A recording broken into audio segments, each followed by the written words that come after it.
30 kunlik challenge o'tkazayotgandim. O'shaning 6-kuniga mana shunday matodan organayzerli quti tikamiz. Bu qutini andozasini olmoqchi bo'lsangiz, videoni oxirigacha ko'ring. Mana shunday qilib, videoda ko'rsatilgandek tikib olamiz. O'rtasidagi tayoqchasini 11 ga 11 qilib qirqib olasiz va videoda ko'rsatilgandek tiksangiz sizda ham o'xshab chiqadi.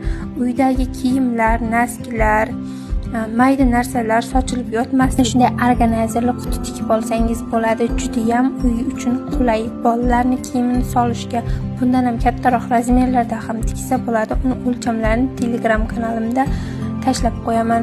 Meni yo'qotib qo'ymaslik uchun albatta obuna bo'lib qo'ying. Bundan ham qiziq videolar hali oldinda. Yana 26 kun bor challenge tugashiga.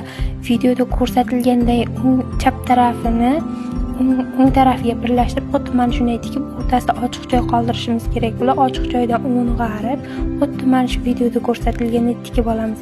Maniga andozamizni oling va videoga like, kommentariy yozib qoldiring.